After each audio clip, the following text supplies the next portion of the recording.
وعلى من لا نبي بعده أما بعد فأعوذ بالله من الشيطان الرجيم بسم الله الرحمن الرحيم لتجدن أشد الناس عداوة للذين آمنوا اليهود والذين أشركوا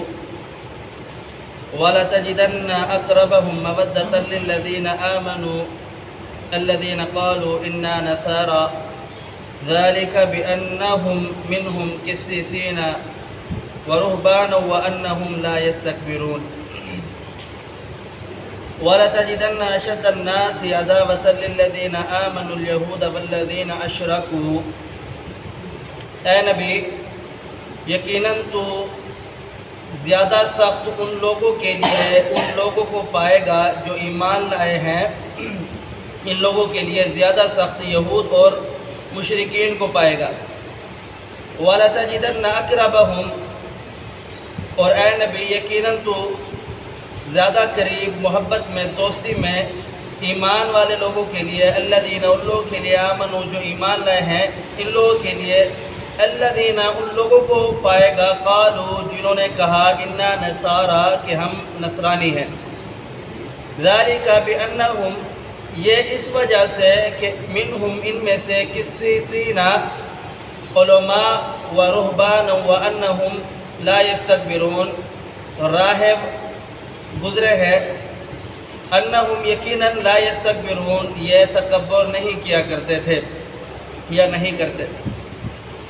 گزشتہ آیات آپ نے سماعت فرمائی کہ اللہ رب العالمین نے یہود و نصارہ دونوں کی مذمت کو بیان فرمایا ہے۔ یہ دونوں اللہ رب العالمین کے دین کے اور مسلمانوں کے دشمن ہیں۔ اب اللہ رب العالمین یہاں پر یہ بیان فرما رہا ہے کہ اے نبی یہود اور نصارہ ان دونوں میں سے جو زیادہ مسلمانوں کے دشمن ہیں وہ یہودی ہے، اور یہودیوں کے ساتھ جو مسلمانوں کے سب سے زیادہ دشمن ہیں وہ مشرکین ہیں۔ اور یہ بات آج ہمیں اس دنیا میں بھی سیکھنے کو ملتی ہے، دیکھنے کو ملتی ہے کہ مشرک اور یہودی جو ہے یہ مسلمانوں کے زیادہ دشمن ہیں بنسبت نصارہ کے۔ اللہ رب العالمین نے بیان فرمایا کہ اے نبی آپ ان دونوں سے دوستی کا تعلق نہ رکھیں،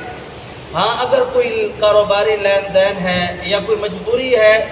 جو آپ کو ان کے ساتھ تعلق رکھنا پڑ رہا ہے تو پھر آپ اس حد تک رکھیں کہ آپ کا صرف وہ کام ہو جائے۔ آپ ان کے ساتھ دلی میلان یہود ہو یا نصارہ ہو یا مشرک ہو ان میں سے کسی کے ساتھ بھی نہ رکھیں۔ آپ یہودیوں کو دیکھیں کہ ان کا شروع سے یہ سلسلہ رہا ہے کہ انہوں نے انبیاء کرام علیہ السلام کو معاذ اللہ قتل کرنے کی کوششیں بھی کی اور قتل بھی کیا، حتیٰ کہ جناب رسول اللہ صلی اللہ علیہ وسلم کو بھی انہوں نے معاذ اللہ قتل کرنے کی کوشش کی، یہاں تک کہ آپ علیہ السلام کو زہر بھی دلوایا۔ یہ مسلمانوں کے اس قدر دشمن ہیں کہ انہیں یہ دشمنی وراثت میں ملی ہے۔ اور مشرکین کو دیکھیں، آپ صحابہ کرام کے واقعے سماعت فرماتے رہتے ہیں، وہ مشرک ہی تھے جنہوں نے صحابہ کرام کو معاذ اللہ انگاروں پر لٹا دیا، صحابہ کرام کو سولی پر چڑھا دیا، یہ مشرک ہی تھے۔ تو مشرکین اور یہود اللہ رب العالمین نے بیان فرمایا یہ مسلمانوں کے سخت ترین ناقد ہیں، سخت ترین دشمن ہیں، آپ ان سے بچیں۔ اور فرمایا کہ جو ان کے مقابلے میں نصارہ ہیں وہ ان سے مسلمانوں کے لیے کم